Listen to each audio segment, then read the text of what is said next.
요한복음 17장 4절 제가 읽겠습니다.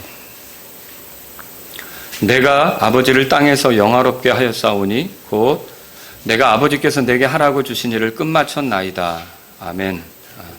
자, 오늘 제가 드릴 말씀의 제목은 자기 부인의 핵심, 그러니까 자기 부인의 핵심이 무엇인가, 이런 제목으로 여러분에게 말씀드리겠습니다. 자, 우리가 지금 읽은 말씀을 보면 예수님께서 아버지께서 하라고 주신 일이 예수님께 있다, 이걸 우리가 볼 수가 있습니다. 그리고 예수님께서는 이 땅에 오신 목적이 있는데 그 목적이 뭐냐?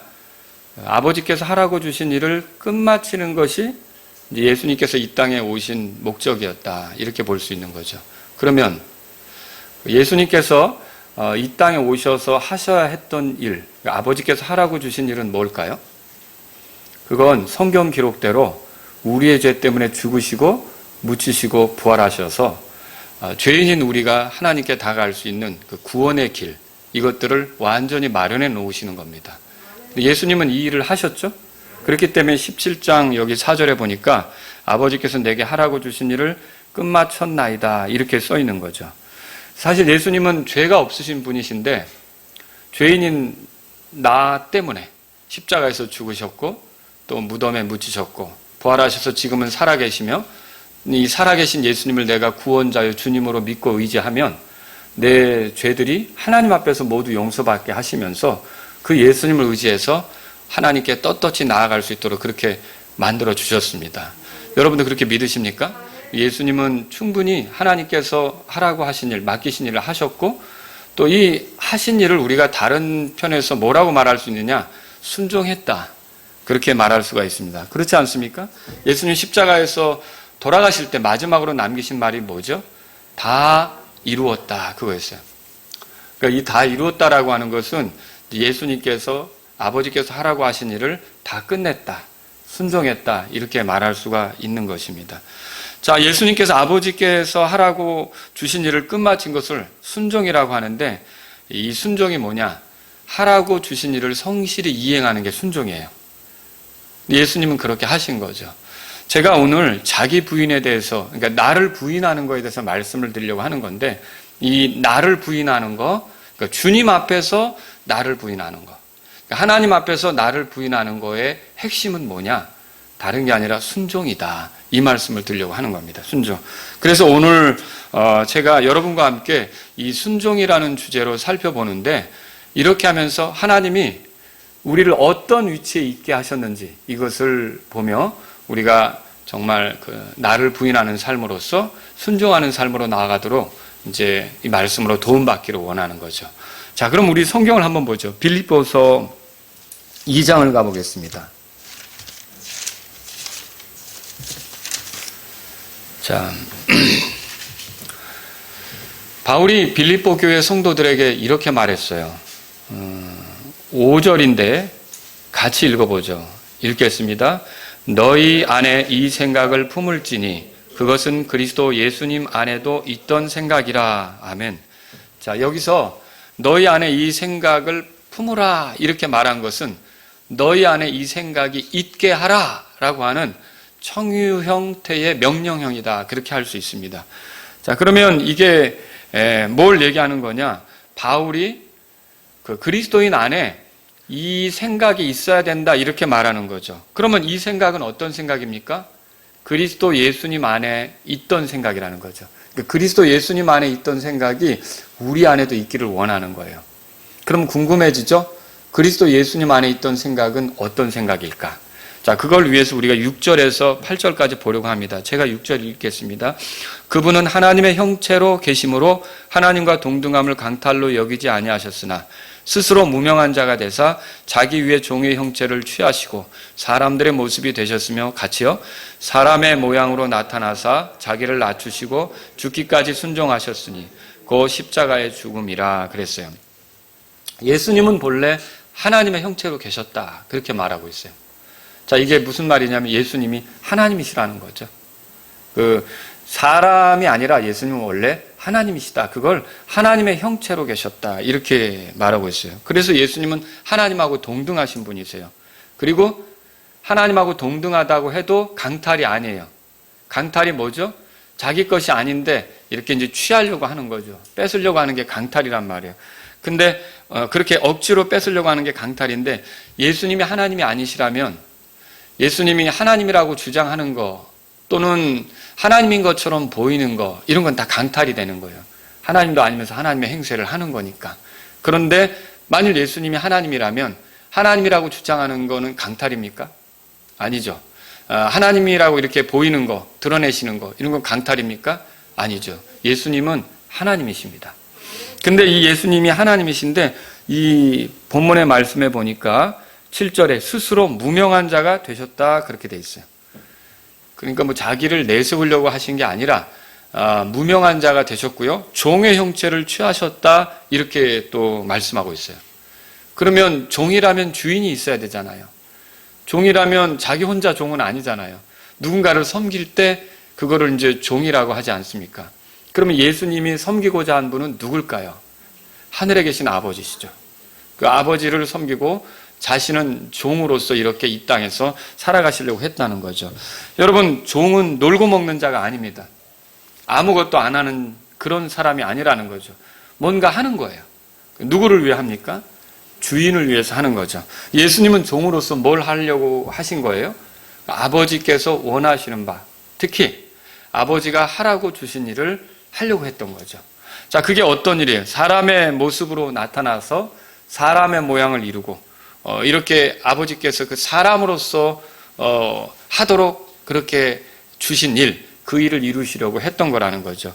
자, 여기 보면은 그래서 그 밑에 8절에는 사람의 모양으로 나타났다, 그렇게 돼 있고 7절 끝에는 사람들의 모습이 되셨다, 그렇게 돼 있어요. 자, 이게 요한이 말한 바 말씀이 육신이 되어 우리 가운데 거하심에, 읽어보신 적 있죠? 이게 성육신을 얘기하는 거예요. 요한은 그렇게 표현했고 사도 바울은 예수님이 사람의 모습이 되셨다, 사람의 모양으로 나타나셨다, 이렇게 하면서 하나님께서 육체가 되신 사실을 여기서 이제 설명해 주고 있는 거죠. 자, 예수님은 이렇게 하심으로써 어떻게 했느냐? 자기를 낮추셨어요. 8절 보시면 자기를 낮추셨는데, 자기를 낮춘다는 게 뭐예요? 겸손이죠? 자기를 낮춘다는 게 겸손 아닙니까? 네, 겸손이죠. 그러면서 죽기까지 순종하셨으니 그렇게 표현되고 있습니다. 그러면 십자가에서 죽으시는 거는 그 하나님 아버지께 순종하는 것이었다는 거죠. 그리고 순종은 겸손하지 않으면 나타날 수 없는 겁니다. 순종은 자기를 낮출 때만, 자기를 주장하지 않을 때만 나타나는 거예요. 그래서 제가 지금 자기 부인의 핵심이 뭔지를 설교하려고 하는 거 아닙니까? 자기 부인의 핵심은 뭐냐면 순종에 있다는 거죠. 자기를 낮추면서 죽기까지 순종하신 예수님은 철저히 자기를 부인하신 분이세요. 그리고서 자신을 따르는 자들에게 뭐라고 말씀하시는 거예요? 자기를 부인하고 십자가를 지고 나를 따르라, 이렇게 하시는 거잖아요. 우리에게도 필요한 것이 이게 자기 부인이고, 자기 부인은 어떻게 나타나느냐? 순종으로 나타난다, 이렇게 말할 수 있는 거죠. 여러분, 예수님께서 십자가에서 죽으시는 것이 누구 계획입니까? 하나님의 계획이었어요. 사도행전 2장을 펴보시겠습니다. 사도행전 2장. 빌립보서 2장에 그 줄을 넣어놓으세요. 거길 또 볼 거니까 줄을 넣어놓으시고 사도행전 2장으로 가보시겠습니다. 자, 21절에 누구든지 주의 이름을 부르는 자는 구원을 받으리라 하였느니라. 너희 이스라엘 사람들아, 이 말들을 들으라. 너희 자신도 아는 바와 같이 하나님께서 나사렛 예수님을 통하여 기적들과 이적들과 표적들을 너희 한가운데서 행하사 그분을 너희 가운데서 하나님의 인정받은 사람으로 삼으셨느니라. 그리고 23절인데 다 같이 읽겠습니다. 그분께서 하나님의 정하신 계획과 미리 아심을 통해 넘겨짐에 너희가 그분을 붙잡아 사악한 손으로 십자가에 못 박아 죽였으나, 그리고 24절도 맞아 있죠. 하나님께서 그분을 사망의 고통에서 풀어 일으키셨으니 이는 사망이 그분을 붙들 수 없었기 때문이라. 자, 여기 그분께서, 그러니까 예수님께서 하나님의 정하신 계획과 미리 아심을 통해 넘겨졌다. 어디에 넘겨진 거예요? 십자가 죽음에 넘겨진 걸 말하는 거예요. 그러면 십자가에서 예수님이 죽으신 거는 그냥 예수님이 갑자기 내가 이래야겠다라고 툭 한 행동이 아니에요. 돌발적인 행동이 아니에요. 예수님 십자가에서 죽는 건 누구 계획이에요? 하나님의 계획인 거죠. 그럼 예수님이 십자가에 죽으신 것은 하나님의 계획에 따라 된 거예요. 그러니까 예수님을 원래 하나님이신데 하나님의 아들이 하나님이시잖아요. 사람이 되게 하신 이유, 사람의 모양으로 이렇게 오게 하신 이유는 우리의 죄 때문에 희생물이 되도록 그렇게 하려고 하는 하나님의 계획이 있었기 때문에 예수님이 사람이 되셨다는 거죠. 그래서 예수님이 십자가에서 죽으신 것은 하나님의 계획에 대한 순종이다. 그렇게 말할 수 있는 것이에요. 자, 그래서 다 이루었다라고 예수님이 하시면서 십자가에서 운명하실 때 그건 곧 아버지의 계획대로 성취되었다. 혹은 순종하셨다. 이런 선언이 되는 거죠. 그래서 오늘 읽은 본문의 말씀 요한복음 17장 4절에 내가 아버지를 땅에서 영화롭게 하였사오니 곧 내가 아버지께서 내게 하라고 주신 일을 끝마쳤나이다. 이 말이 나는 하나님의 계획에 따라 죽기까지 순종해서 하나님의 뜻을 이루었습니다. 이렇게 지금 말씀하는 것과 같은 거죠. 다시 말하면 나는 하나님 아버지께 순종했습니다. 이렇게 말씀드리는 것과 같다는 거죠. 자, 바울이 빌립보 교회 성도들이 가졌으면 하는 생각이 그러니까 뭐예요? 순종의 생각이에요. 하나님의 뜻이 뭐라고 알게 되면 순종하려는 생각이에요. 하나님 말씀을 통해서 하나님의 명령이 뭐라고 알게 되면 순종하려는 생각이에요. 그 생각이 본래 누구에게 있었단 말입니까? 그리스도 안에 있었던 생각이죠. 자, 그 그리스도 안에 있었던 생각이 우리에게도 있기를 원하는 거예요. 그러니까 우리도 아버지의 뜻이라면 순종할 생각을 갖는 걸 바울이 원했다. 그렇게 말할 수 있는 거죠. 빌립보서 2장으로 돌아가 보세요. 그래서 여러분, 순종은 자기를 낮추지 않고는 있을 수 없습니다. 그러니까 순종은 겸손의 표현입니다. 마땅히 해야 할 일을 순종하지 않는 건 교만이죠. 예를 들어서 주인이 시켰는데 종이 뻗팅기고 있어요. 그럼 여러분, 그 종의 모습이 어떻게 보입니까? 겸손하게 보입니까? 교만하게 보입니까? 당연히 교만하게 보이죠. 주인이 시켰는데 종이 뻗팅기고 못하겠다고 이렇게 하고 있다면 교만한 종이죠. 그것처럼 우리가 하나님의 뜻이 이거다. 우리가 그리스도를 섬기는 종이고 하나님의 종들 아닙니까? 하나님의 명령이 이거다. 이걸 알게 되면 우리 안에 있어야 되는 생각이 어떤 생각이에요? 그리스도 안에 있던 생각인데 그 생각은 순종의 생각이라는 거죠. 순종하기를 원하는 것이 바울의 이 진술에서 볼 수 있는 거예요. 하나님께서 하라고 주신 일을 이 핑계 저 핑계로 하지 않는 것은 아직도 자기가 부인되지 않았기 때문에 나타나는 일이에요. 그러니까 하나님 이거 하라 그랬는데 저는 못해요. 겸손이라고 보십니까? 그게 교만이라는 거죠. 하나님 하지 말라 그랬는데 내가 할 수 있어요. 할게요. 이것도 역시 교만이 될 수 있는 거죠. 그러니까 우리는 하나님 아버지의 뜻에 따라 행하려고 하는 자세를 가져야 되는 거죠. 자, 제가 9절부터 11절까지 읽을게요. 그러므로 이 순종하신 분은 어떻게 했느냐? 하나님께서도 그분을 높이 올리시고 모든 이름 위에 있는 이름을 그분에게 주사 하늘에 있는 것들과 땅에 있는 것들과 땅 아래에 있는 것들의 모든 무릎이 예수라는 이름에 굴복하게 하시고 또 모든 혀가 예수 그리스도는 주라고 시인하여 하나님 아버지께 영광을 돌리게 하셨느니라. 이게 순종하는 사람이 결국 높아지게 되는 거예요. 왜냐하면 자기를 낮췄으니까. 자기를 낮춘 사람을 하나님께서 높이시는데 저와 여러분들이 정말로 높여져야 될 것은 그리스도의 심판석입니다. 그리스도의 심판석에서 하나님께서 우리를 인정하시는 거죠. 예수님께서 우리를 인정하시는 거죠. 자, 이렇게 되는 것은 이 땅에서 순종의 삶을 살았을 때 그렇게 될 거라는 거죠. 자, 예수님이 이렇게 높아지셨다면 저와 여러분도 이 땅에서 높아지려고 할 게 아니라 자기를 낮추며 순종하게 되면 적절한 때 하나님께서 우리를 높이실 거라는 거죠. 자, 그럼 여기 보세요. 12절에 같이 읽겠습니다. 12절 읽습니다. 그러므로 나의 사랑하는 자들아 너희가 항상 순종한 것 같이 내가 있을 때뿐 아니라 지금 내가 없을 때에도 더욱더 순종하여 두려움과 떨림으로 너희 자신의 구원을 일하여 드러내라. 그렇게 했어요. 여러분, 바울은 지금 빌립보 교회 성도들이 이렇게 말하는데 이 구절을 잘 보세요. 너희가 항상 순종한 것 같이, 이 말 있죠? 그러면 빌립보 교회 성도들이 어떻게 해온 거예요? 하나님의 뜻에 순종해 온 것을 지금 언급하는 거죠. 너희들이 이렇게 순종해왔지 않느냐. 그러면서 지금껏 순종해왔다면 앞으로도 어떻게 하라는 말입니까? 이제 더욱더 순종하라. 그렇게 돼 있어요. 그죠? 더욱더 순종하라. 지금 이 본문이 계속 강조하는 게 뭐냐면 순종하라는 거예요.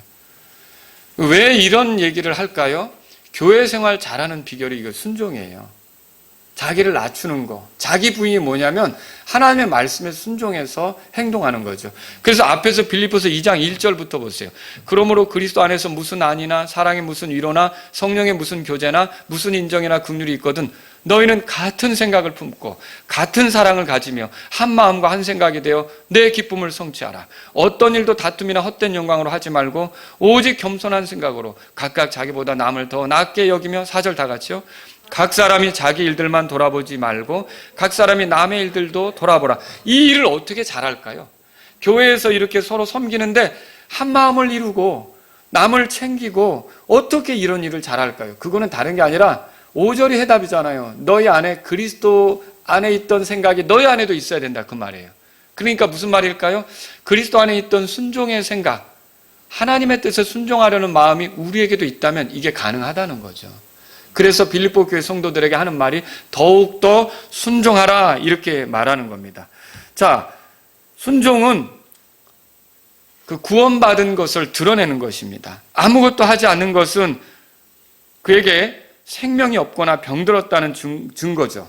진짜 구원받은 사람들은 어떻게 할까요? 더욱더 순종하는 삶을 살게끔 되어 있습니다.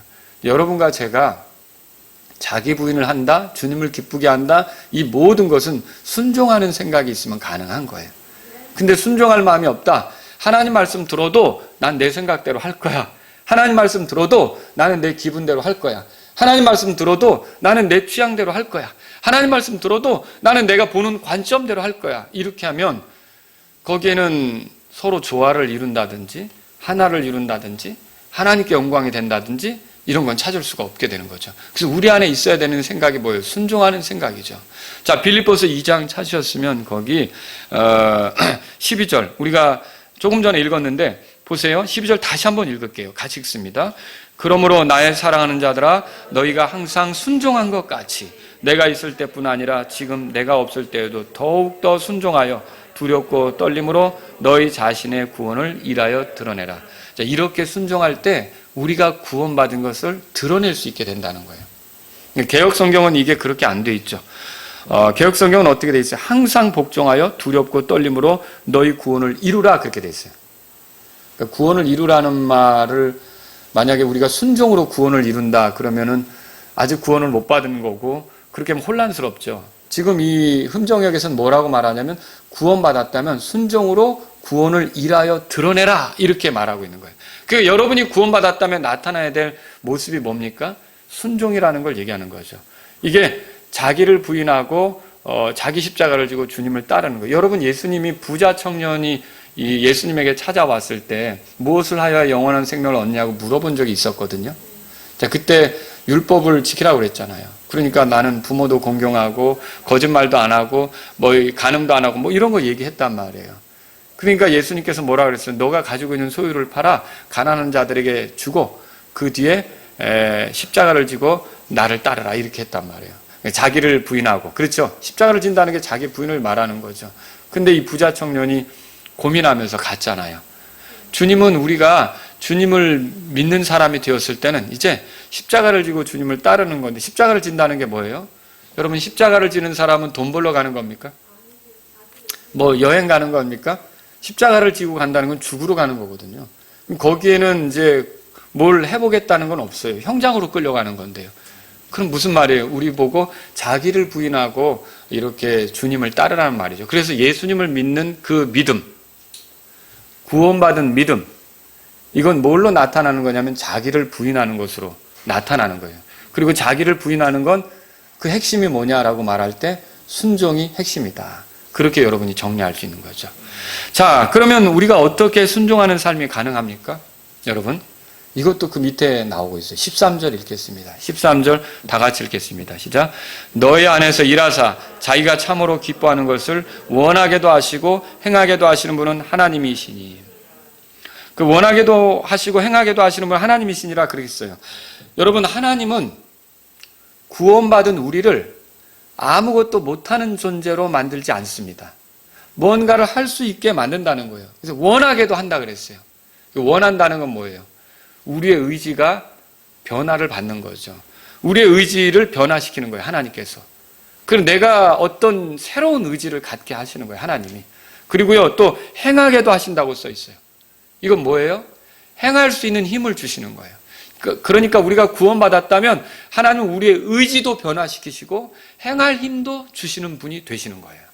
그래서 우리가 삶의 변화를 가져오게 하신단 말이죠. 이때 그러면 하나님께서 기뻐하는 것을 원하는 것은 누굽니까? 누가 원하게 되는 거예요?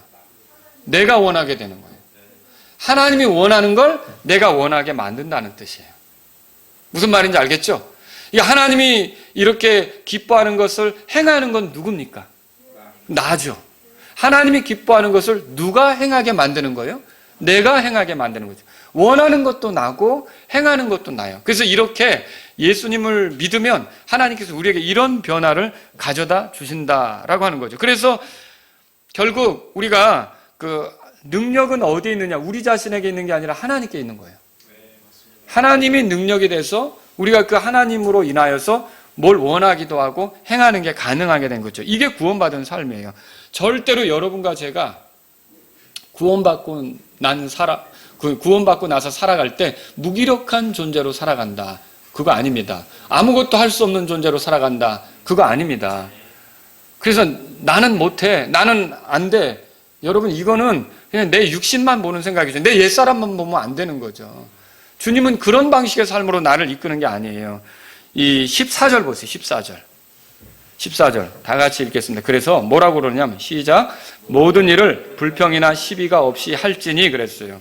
근데 이게 영어로 보면 이게 확 와닿아요. 그게 뭐냐면 일이 어떻게 되냐면 이런 뜻이에요. 모든 일을 하라 그런 뜻이에요. 모든 일을 하라. Do all things 이렇게 돼 있어요. 그러니까 모든 일을 하라. 그 말은 무슨 뜻이에요? 우리가 할 수 있다는 뜻이죠. 그죠? 모든 일을 그렇게 하라예요. 그런데 뭐냐면 불평이나 시비가 없이 하라. 그렇게 뒤에 붙어 있는 거예요. 그러니까 이 말은 무슨 뜻이에요? 저와 여러분들이 구원받으면 뭔가를 할 수 없는 존재가 아니라 할 수 있는 존재가 되는 걸 믿으시란 말이죠. 이거 하나님께서 우리를 그렇게 만들어주는 거예요. 뭔가를 할 수 있게 만드는 거예요. 원하게도 하시고 행하게도 하시고. 자, 그래서 아무것도 할 수 없는 존재들이라면 뭔가를 하라고 지금 명령할 수 있어요? 바울이? 모든 일을 하라 그랬잖아요. 근데 만약 우리가 나는 할 수 없는데 내가 어떻게 할 수 있어? 그러면 이런 명령은 정말 그 돌덩이에게 하는 명령과 같은 거죠.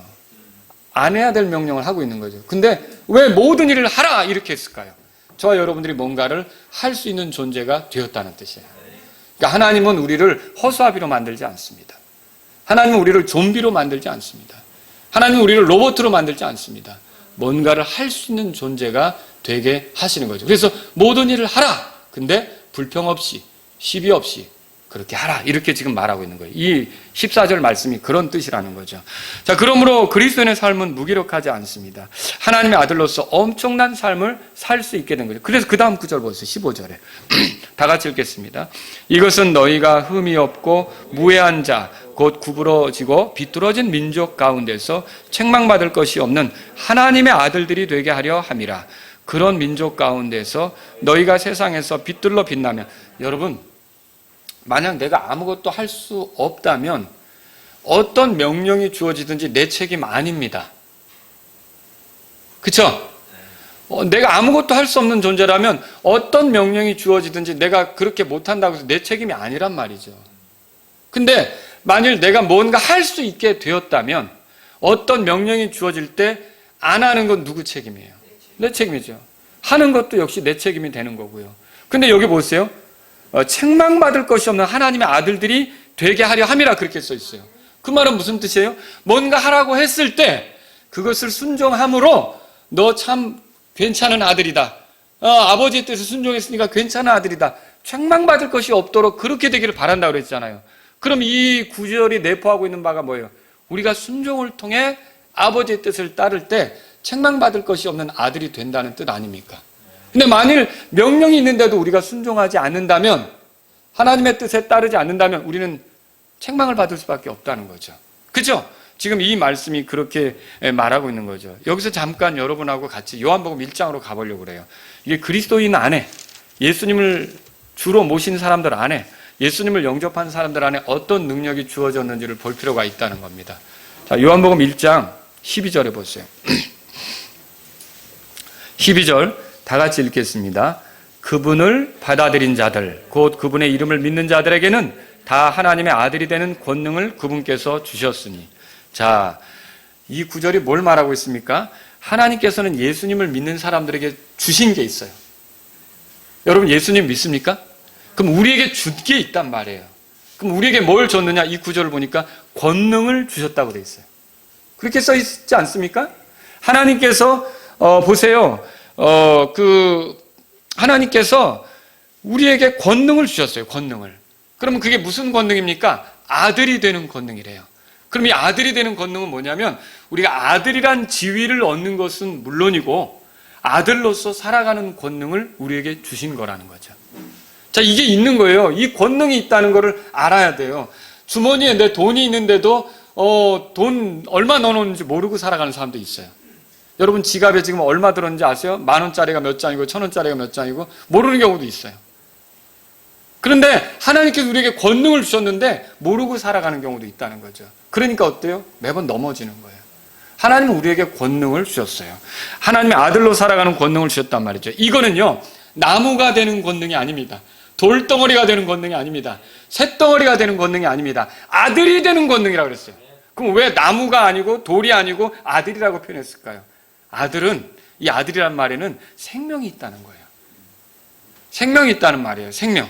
그래서 아들이 되는 권능, 이거는요, 이게 뭘 얘기하는 거냐면 아무것도 못하는 물질적인 존재가 아니라 생동감 있게 역동적으로 스스로 활동할 수 있는 생명이 있잖아요. 그 생명이 우리에게 있다는 뜻이에요. 여러분과 저는 예수님을 믿으면 생명이 있다는 걸 알아야 돼요. 우리는 생명 없는 존재가 아닙니다. 우리가 그렇게 말하는 생명이라는 게 도대체 뭐냐는 거예요. 여러분, 생명은 활동합니다. 생명은, 여러분 쇳덩어리나 나무 덩어리 이런 거는 스스로 움직이지 못해요. 움직여줘야 되죠. 왜 그래요? 생명이 없잖아요. 그러니까 사람을 그렇게 생각하면 안 돼요. 구원받은 사람을 나무나 돌덩어리처럼 하나님이 다 움직여줘야만, 하나님이 이렇게 해줘야만 하는 것처럼 생각하면 안 되는 거죠. 하나님은 그렇게 만든 게 아니에요. 여기서 마음으로부터 하나님을 향하게 하시고 스스로 역동적으로 하나님의 뜻이 뭔지를 알 때 순종할 수 있는, 자발적으로 헌신할 수 있는 그런 존재로 만드셨다고 믿으셔야 되는 거예요. 이게 성경이에요. 이게 성경이란 말이죠. 제가 아들을 키워봤어요. 아들 셋을 키우는데 보니까 그 어떤 그 아들들도 가만히 있지 않더라고요. 어린 시절에. 그냥 끊임없이 이게 붙잡으러 다녀야 되고, 쑤시고 막 조금 컸다고 걸어 다닐 줄 안다고 서랍 뒤지고 다니고 막 정신없어요. 막 어질러 놓고. 이게 왜 그래요? 아들에게는 뭐가 있는 거예요? 생명이 있어요. 근데 제가 만약 인형을 낳았다. 그래서 걔는 내가 항상 해줘야 돼요. 그러면은 걔는 제가 서랍 뒤질 일 있다, 이거 걱정할 필요 있습니까? 스스로 세탁기 안으로 들어가면 어쩌나, 이거 고민할 필요 있습니까? 그런 거 없어요. 근데 여기 생명이 있는 거는 항상 살펴야 돼요. 그렇지 않습니까? 그러니까 우리를요, 그런 인형처럼 만들어서 하나님이 다 해주고 나는 아무것도 못한다, 이렇게 생각하는 게 맞냐? 아니면 아들로 생명을 가진 존재로 태어나게 하셔서 하나님이 그 생명을 살도록 하셨냐? 이 차이는 엄청난 차이라는 거죠. 여러분은 그 성경을 통해 어떤 걸 믿어야 되는지를 잘 생각해 보셔야 되는 거예요. 하나님의 아들이 된다는 말은요, 또 하나님의 형상을 회복한다는 말도 돼요. 아들은 아버지를 닮잖아요. 그리고 아들은 아버지를 또 기쁘게 하려고 하고요. 이제 제 아들들도 저를 조금씩은 닮았어요. 뭐 여기저기 닮죠. 어느 날 제가 집에 있는데 어떤 우리 교회 성도님이 전화했어요. 전화를 했는데 제가 받았죠. 여보세요? 그러니까 재혁이냐? 이러시더라고요. 근데 제 목소리가 비슷했나 봐요. 아니요, 임 목사입니다. 안녕하세요. 이렇게 했죠. 그러니까 뭐 목소리를 닮든지 걷는 폼이 비슷하게 나가든지 아니면 얼굴 생김이 비슷하든지 아들들은 어떻게 하는 거예요? 다 아버지를 닮죠. 우리가 하나님의 아들이 되는 권능을 받았다면 결국 누구를 닮게 돼 있다는 거예요? 하나님 아버지를 닮게 돼 있다는 거죠. 그래서 지난주에 설교했잖아요. 하나님의 자연적 속성은 우리가 닮을 수는 없죠. 우리가 무소부지하거나 뭐 전지하거나 전능할 수는 없잖아요. 그러나 하나님이 거룩하신 것처럼 우리도 거룩할 수 있고, 하나님이 사랑하는 것처럼 우리도 사랑할 수 있고, 그렇죠? 그 하나님이 긍휼을 베푸시는 것처럼 우리도 긍휼을 베풀 수 있고, 하나님의 은혜를 누군가에게 베푸는 것처럼 우리도 누군가에게 은혜를 베풀 수 있다. 그런 말씀 드리지 않았습니까? 그러니까 하나님의 어떠하심을 우리가 닮아갈 수 있다라고 하는 것이죠. 사람은 본래 하나님의 형상대로 지어졌어요. 그러나 타락해서 이걸 잃어버린 거죠. 근데 구원이라는 게 뭐냐는 거예요. 구원은 이 형상을 다시 회복할 수 있게 되는 거예요. 이런 하나님의 형상을 가지고 살아갈 수 있게 되는 게 구원이란 말이죠. 만일 우리가 예수님을 믿으면서 하나님의 아들로 살아가는 권능이 주어졌다면 여러분, 우리는 정말 대단한 삶을 지금 살고 있는 겁니다. 전에 생각도 못했던, 전에 전혀 할 수 없었던 그런 방식의 삶을 살게 된 거라는 거죠. 그래서 이 권능은요, 여러분이 죽을 때 주어지는 게 아니라 이미 예수님을 믿으면 이 권능이 들어와 있습니다. 왜냐하면 하나님께서 그분을 받아들인 자들, 그분의 이름을 믿는 자들에게는 다 하나님의 아들이 되는 권능을 주시리라, 이게 아니라 이제 주시는 거예요, 말하자면. 주셨다고 돼 있어요. 예? 여기 보면은. 그래서 우리가 이 땅에서 살아갈 때 하나님의 아들로서 살아갈 수가 있게 되는 거라는 거죠. 자, 이 아들 된 삶을 잘 살아가는 것이 뭐냐 그러면 아버지가 명령할 때 보세요. 아버지께서 예수님을 이 땅에 보내셨을 때 하나님의 아들로서 철저히 순종하셨잖아요. 그런 것처럼 우리가 똑같이 동일하게 예수님처럼 하나님의 아들들로서 아버지의 명령에 순종할 때 이게 자기 부인이 되고 이게 하나님께 영광이 된다는 걸 우리가 말씀을 통해서 보게 된다는 것이죠. 그럴 때 빌립보서 2장으로 돌아가 보세요. 빌립보서 2장 거기 15절에 책망받을 것이 없는 하나님의 아들들이 되게 하려 함이라 라는 말이 성취가 되는 거예요. 아시겠죠? 자, 그러면 이제 우리가 바울의 결론에 이르게 됐어요. 바울의 결론은 뭡니까? 16절에 나오죠. 16절 다 같이 읽겠습니다. 생명의 말씀을 제시하나니 이로써 나는 내가 헛되이 다름질하지 아니하고 헛되이 수고하지 아니한 것에 대해 그리스도의 날에 기뻐하리라 그랬어요. 여기서 그리스도의 날은 언제를 말하는 겁니까? 이 그리스도의 날은 예수님께서 자신의 성도들을 취하려고 오시는 날이죠. 예수님이 성도들을 취하면 공중으로 올라갈 거 아닙니까? 하늘로 들어가겠죠? 그럼 하늘에서 열리는 게 뭐예요? 그리스도의 심판석이죠. 그리스도의 심판석에서 있는 게 뭐예요? 믿는 사람을 심판합니까? 믿지 않는 사람을 심판합니까? 믿는 사람을 심판해요. 우리가 거기서 심판받는 거예요. 근데 우리가 거기서 이 땅에서 어떻게 살았는지를 가지고 심판받을 거란 말이죠. 그런데 그때 바울이 뭐라고 얘기하고 있어요? 여기 16절에 보니까 나는 헛되이 수고하지 아니한 것에 대해서 또 헛되이 다름질하지 아니한 것에 대해서 그날에 알고 기뻐할 거라고 이렇게 말하고 있단 말이에요. 그러면 바울이 그동안 뭘 했기에요? 자, 16절에 보니까 생명의 말씀을 제시했다 그렇게 돼 있어요. 여러분, 왜 생명의 말씀이라고 합니까? 이 바울이 전했던 말씀은 그냥 로봇을 찍어내는 말씀이 아니에요. 인형을 찍어내는 말씀이 아니에요. 생명을 가진 사람을 만드는 말씀이에요. 그래서 그 바울이 전한 복음의 말씀을 들으면 하나님을 닮아갈 수 있고 하나님의 어떠하심을 드러낼 수 있고 여기서 하나님이 창조가 있어서 정말 새로운 방식의 삶, 생명력이 넘치는 그런 삶을 살 수 있기 때문에 이걸 생명의 말씀이라고 제시한 거예요. 여러분, 바울이 전한 말이 로봇을 찍어내듯이 그렇게 그리스도인이라고 만들어냈지만 아무것도 못하고 하나님이 하셔야만 하는 그런 게 아니라는 거죠. 하나님이 하시면서 우리도 거기에 맞춰서 하나님의 권능이 우리의 것이 되어서 우리에게 원하게도 하시고 행하게도 하시면서 우리가 살아갈 수 있게 된다는 거죠. 이해하시겠죠? 그걸 지금 말하고 있는 거예요. 그런데 여기서 주목해 보세요. 16절에 나는 내가 헛되이 다름질하지 아니하고 헛되이 수고하지 아니한 것을 그리스도의 날에 기뻐한다. 그렇게 돼 있어요. 그렇죠? 여기 다름질은 누가 하는 겁니까, 여러분? 바울이 하는 거예요. 그죠? 그 수고는 누가 하는 겁니까? 바울이 하는 거예요. 그러니까 바울이 다름질했고 바울이 수고한 것이 그리스도의 심판석에서는 인정을 받게 될 거라는 거죠. 여러분, 그리스도 심판석에서 뭘로 심판을 받습니까? 우리의 행위로 심판받는 거예요. 만약에 내가 아무것도 못한다, 그러면 그리스도의 심판석에서 상 받는 건 내가 아니라 하나님이시죠. 왜냐하면 하나님이 다 하셨으니까. 그렇지 않습니까? 근데 하나님은 능력이 되시면서 나에게 생명을 주셔서 누가 하기를 원하는 거예요. 내가 하기를 원하는 거예요. 그래서 내가 했을 때 그리스도의 심판석에서 상 받는 건 하나님이십니까? 납니까? 나죠. 그러니까 바울이 내 수고, 내 다름질은 헛되지 않을 줄 알고 내가 기뻐한다고 지금 말하는 거죠. 그래서 저와 여러분들이 이 땅에서 순종의 삶을 살 때 결국은 그리스도의 심판석에서 내가 순종한 게 헛되지 않았다. 내가 순종한 게 이게 잘못한 게 아니었다라는 걸 여러분이 거기서 알고 기뻐하게 될 것을 바울이 지금 말하고 있는 거죠. 자, 여러분, 대장이 명령을 해요. 그리고 부하가 들어요. 그 명령을 들어요. 그러면 순종할 것은 대장입니까? 부하입니까? 부하죠. 하나님이 명령을 해요. 그러면 우리가 어떻게 살아야 된다고 명령을 해요. 그러면 우리는 그걸 듣죠. 그죠? 성경을 통해 듣잖아요. 그러면 하나님 말씀을 들으면 순종해야 할 것은 하나님이십니까? 우리입니까? 우리죠. 하나님은 우리가 순종하기를 원해요. 그게 자기 부인이란 말이에요. 그리고 이 순종한 것에 대해서는 헛되지 않게 하시고요. 여기에 이 순종한 것에 대해서는 그리스도의 날에 우리가 기뻐하게 만들어 주신다는 거죠. 그래서 이 성경이 이렇게 말이 되고 있는 거예요. 그리스도인이 되는 것은요, 시체가 되는 게 아니에요. 허수아비가 되는 게 아니에요. 그냥 어떤 인형을 만들어 놓는 게 아니에요. 생동감 있게 살아가는 새로운 생명으로 태어나는 거라는 걸 믿으시기 바랍니다. 이게 우리가 이 말씀을 통해서 배우는 거예요. 이 땅에 남아있는 우리에게 필요한 건 뭐예요? 순종입니다. 아버지의 뜻에 순종하셨고 세상을 떠나가시는 예수님은 어떻게 기도하셨느냐? 우리를 세상에서 데려가시도록 기도한 게 아니에요. 아시죠? 우리가 순종하며 살기를 바라시는 거죠.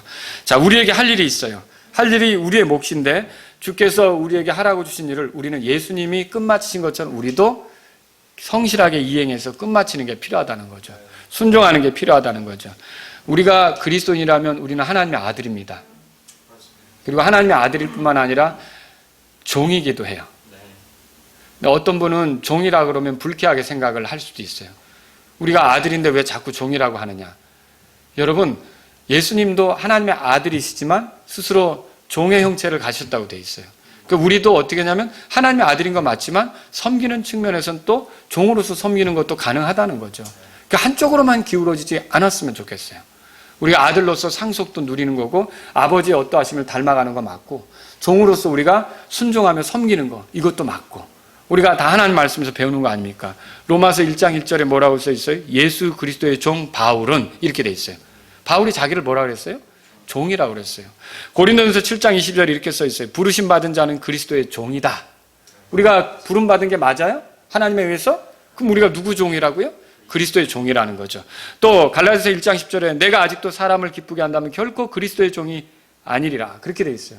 그럼 바울은 그리스도의 종인 거에 대해서 굉장한 이런 확신과 기쁨을 가지고 있다는 거죠. 에베소 6장 10절에 그리스도의 종들로서 마음으로부터 하나님의 뜻을 행하여 그리스도의 종이라면 마음으로부터 하나님의 뜻을 행하여 순종하라는 거죠. 이게 우리 모두가 다 그리스도의 종이라는 걸 말한다는 거죠. 이 외에도 많은 구절이 우리가 그리스도의 종이라는 걸 말하고 있어요. 종이라면 아무것도 할 수 없는 사람이 아니에요. 주인이 시키면 시키는 대로 하는 사람이 종이라는 거예요. 그래서 종은 순종으로 자기의 종됨을 입증할 수 있는 거예요. 여러분이 그냥 말로만 나 하나님의 종이야가 아니라 나는 그리스도의 종이야. 나는 하나님의 종이야. 여러분 종이라고 고백하실 수 있겠습니까? 목사님만 종이라고 하는 게 아니라 여러분도 종이에요. 그럼 우리가 다 하나님의 종이라고 하면 우리는 어떻게 하며 산다는 거예요? 순종하며 산다는 거예요. 순종하며 살기로 한 사람이라는 거죠. 이게 우리의 지금 삶의 모습이어야 한다는 걸 발견하는 거죠. 저는 오늘 이 말씀을 이렇게 요약하면서 끝내려고 해요. 첫 번째는 뭐냐면 예수님을 믿는 우리 모두에게 하나님께서 이미 하나님의 아들로서 살아갈 권능을 주셨다는 거죠. 그러니까 권능이 있는 거예요. 하나님의 아들로서 그게 생명의 권능이에요. 그러니까 그게 인형처럼 그냥 어떤 주인이 다 해줘야 하는 게 아니라 그 생명을 주셨기 때문에 우리가 이게 스스로 할 수 있게 만들어주시는 권능이라는 거죠. 또 예수님을 믿는 우리 모두는요, 그리스도를 섬기며 사는 그리스도의 종들이란 말이죠. 종들에게 주어지는 것은 주인의 명령이고 종들에게 필요한 것은 그 명령에 순종하는 거예요. 그래서 저와 여러분에게 필요한 건 뭐예요? 이제는 순종이죠. 자기 부인이 뭐냐? 결국은 순종이에요, 순종. 그냥 하라고 하면 하고. 뭐 예를 들어 그거죠. 빌립이 사마리아 쪽에 가서 복음을 전했어요. 사마리아 도시가 큰 기쁨에 쌓였어요. 근데 이제 막 예수님을 믿은 사람들이죠. 그 사람들에게 가르쳐야 될 필요를 느꼈겠죠? 근데 성령님이 광야로 나가라는 거예요. 아니, 그러면 생각할 때 이 사람들을 놔두고 어디를 가란 말인가? 근데 베드로와 요한을 보내겠다는 거죠. 아니, 그럼 내가 구원받게 한 사람들인데 내가 가르치는 게 낫지 않나? 이 생각이 들 수도 있겠죠. 근데 광야로 가라는 거예요. 근데 광야에 뭐가 있는데? 사람도 없는데 꼭 광야로 가라고 하시는 건가? 근데 어때요? 빌립이 광야로 갔잖아요. 거기서 누구 만났어요? 이디오피아 넷이 만난 거죠. 여러분 이거예요. 그래서 우리가 종이에요. 우리가 원하는 대로 하는 게 아니에요. 그냥 여기까지 해라 그러면 네, 알겠습니다. 내려놓는 거예요. 이거 네가 해라. 그럼 네, 알겠습니다. 하겠습니다. 하는 거예요. 근데 내려놓으라 그러는데 더 하겠다고 하는 거. 그죠? 또 뭐예요? 이제 하라고 하는데 나 못하겠다고 하는 거. 이건 종의 자세가 아니라는 거죠. 그거 나 못하겠다가 겸손이 아니에요. 아, 내가 어떻게 그런 걸 하겠습니까? 여러분, 하나님께서 기회를 주실 때는 그만한 능력도 더하시는 걸 믿으셔야 돼요. 그런 걸 더하셔야죠. 우리 힘으로 하는 게 아니라 그랬잖아요. 하나님의 힘으로 하는데, 그러니까 하나님이 힘을 주시면서 하게 하실 거라는 거죠. 그 믿음으로 순종하는 거지. 나 못하겠다. 나는 하나님이 하시게 할 때까지는 안 하겠다. 여러분 복음 전하는데 그렇게 생각하십니까? 여러분 하나님이 복음 전하라고 그랬잖아요. 하나님이 기도하게 하라고 할 때까지 난 기도 안 하겠다. 아니 성경에 보면 항상 기도하라고 그랬잖아요. 쉬지 말고 기도하라고 그랬잖아요. 근데 왜 그렇게 생각하느냐는 거죠. 이미 하나님께서 우리에게 말씀하신 걸 여러분이 안다면 그냥 순종하면 되는 거예요. 순종이 자기 부인이란 말이죠. 그러니까 우리가 이걸 알아야 돼요. 그리스도의 종이라면 나는 할 수 없다고만 우긴다면 스스로 속는 거예요. 본래 할 수 없는 사람이 맞아요. 우리가 어떻게 하나님을 기쁘게 할 수 있어요? 우리가 어떻게 하나님의 일을 할 수 있어요? 그런데 하나님이 우리에게 권능을 주셨고 우리에게 원하게도 하시고 행하게도 하시는 능력이 되지 않습니까? 우리의 의지도 바꾸고 행동도 바꾸시는 거예요. 그래서 우리에게 명령을 주시는 거예요. 그래서 이런 명령을 받을 때 우리가 의지도 이거 내가 따라야겠다. 그리고 실제로 그렇게 하는 것도 가능한 거고요. 그래서 저와 여러분들은요, 할 수 없다고만 우기면 여러분 스스로 속는 겁니다. 제가 여러분에게 드릴 수 있는 권면은 이거예요. 이제 앞으로 나는 못한다고 하지 마십시오. 그리고 중요한 게 내가 없다고도 하지 마십시오. 이게 얼마나 무서운 거짓말입니까? 정말 여러분 내가 없습니까? 내가 없는 걸 자기 부인으로 생각해요. 어디서 그런 걸 들었는지 모르겠어요. 내가 없다니요. 오늘 아침 밥 먹은 건 누구예요? 하나님이 드신 겁니까? 오늘 아침 여러분이 교회 올 때 차 운전한 건 누구예요? 예? 누가 핸들을 잡았어요? 내가 한 거 아닙니까 다? 그렇죠? 왜 내가 없다는 그런 이상한 그 주장에 빠집니까? 여러분 이거 내가 없다고 말하면서 자기 부인이라고 얘기를 해요. 여러분 내가 없으면 부인할 것도 없는 거예요. 자기 부인이라는 건 내가 있는데 그럼에도 불구하고 내가 아니요. 그리스도의 뜻에 맞춰 그리스도가 사시는 방향으로 가는 게 자기 부인이에요. 그런데 우리가 이걸 자꾸 잘못 생각하는 거죠. 내가 없다니요. 정말 정직하게 내가 없으니까 나의 정체, 내 자신이 없냐는 거죠. 우리가 말하는 자기 부인은요, 내가 이렇게 있지만 내 원함대로가 아니라 하나님이 원하는 대로, 하나님의 뜻대로 내가 내 생각을 내려놓습니다. 내 주장을 내려놓습니다. 내 모든 것들을 꺾습니다. 나를 부인합니다. 이게 진짜 자기 부인이지. 여러분 그렇게 해서 우리는요 이미 하나님에 의해서 이렇게 하나님을 기쁘게 하는 그런 삶이 가능한 존재로 만들어진 거예요. 그래서 만일 그렇게 살면 책망받을 것이 없는 아들이 되는 거고 그렇게 살지 않으면 책망받을 거고 이게 이제 누구에게 달린 거예요? 하나님이 능력도 주셨고 원하게도 하시고 행하게도 하시는데 근데 안 하는 거면 누가 책망받아야 되는 거예요? 내가 책망받는 거죠. 그런 건 겸손이 아닙니다, 여러분. 겸손은 뭐냐? 순종입니다. 내가 어떻게 하냐고 물러나지 마십시오. 그것은 자기 부인도 아닙니다. 자기 부인의 핵심은 순종이에요. 순종하는 자가 자기 부인을 하는 거죠. 성경 찾아보세요. 히브리서 5장. 그래서 어디서 이상한 걸 들었는지 그런 식으로 얘기를 하는 거예요. 제가 나는 없다라는 표현이 뭐예요? 그러니까 내 자체가 없다는 게 아니라 나를 주장하지 않는다는 거죠. 그런 뜻이라면 그게 맞아요. 내가 없다는 말이. 나를 주장하지 않는다. 나를 내세우지 않는다. 내가 원하는 대로 하지 않는다. 그래서 내가 없다라고 하면 그 말을 이해하겠어요. 그건 맞는다는 거죠. 근데 나 자체는 없고 하나님이 다 하셔야 된다. 이건 무서운 말이죠. 여러분 히브리서 5장 보세요. 히브리서 5장 거기 보시면 8절에 그분께서 아들이실지라도 친히 고난받으신 일들로 말미암아 뭐라고 돼 있어요? 순종하기를 배우셨다고 돼 있어요. 그리고서 우리에게 요구되는 게 뭘까요? 9절 다 같이 읽겠습니다. 완전하게 되셨으므로 자기에게 순종하는 모든 사람들에게 영원한 구원의 창시자가 되시고 그래서 예수님께 순종하며 그분이 시키는 대로 사는 관계 그게 예수님을 주로 모셨다는 증거고 그게 그분으로 인해 구원받았다는 증거라는 걸 말씀드리고 싶은 거예요. 그러니까 자기 부인의 핵심은 뭡니까 여러분? 나를 드러내지 않고 아버지의 말씀이 그러하면 따르겠습니다라는 순종이에요. 내가 뭐 누구하고 정말 힘든데 내 가까운 사람하고 갈등 관계 있는데 하나님이 그렇게 가는 걸 원치 않는다. 이게 분리될 관계도 아니고 화해를 하기 원한다. 그러면 아버지의 뜻이 그러하다면 내가 손을 내밀겠습니다. 이게 순종이죠. 그죠? 이게 굉장히 단순한 거예요. 하나님은 우리가 그렇게 살기를 원하는 거예요. 그러니까 아버지의 말씀이 그러하다면 내가 내 자신을 기꺼이 거기에 맞춰 가도록 나를 주장하지 않는 거. 그게 이제 내가 없는 거고 나를 부인하는 게 되는 거죠. 그냥 내가 아무것도 못한다 이게 아니라 하나님은 우리가 이렇게 생명으로 순종하며 살도록 만들어 주셨어요. 이 위치를, 이런 그 삶을 절대로 가볍게 여기지 않기를 주의 이름으로 바랍니다. 기도하겠습니다. 오늘 이 말씀을 들으신 여러분 가운데 하나님, 제가 순종의 사람이 되기를 원합니다. 이런 분이 있다면 기도하십시오. 내가 나의 어떠함을 주장하려고 하기보다 하나님 말씀대로 하겠습니다. 이런 분이 있다면 여러분 오늘 이 시간 주님께 기도하시기 바랍니다. 자기 십자가를 지고 주님 따르는 걸 원하는데 너무 내 부인이 안 돼서 하나님 말씀을 아는데도 불구하고 내 멋대로 했습니다. 이런 분이 있다면 하나님, 이제는 더는 그렇게 살지 않겠습니다. 그런 뜻으로 주님께 기도하십시오. 그래서 오늘 자기 부인을 통해서 하나님께 영광을 돌리신 예수님처럼 십자가에서 죽기까지 순종하심으로 하나님을 기쁘게 하신 예수님처럼 살기를 원합니다. 이런 마음이 있으시면 주님께 기도하시기 바랍니다.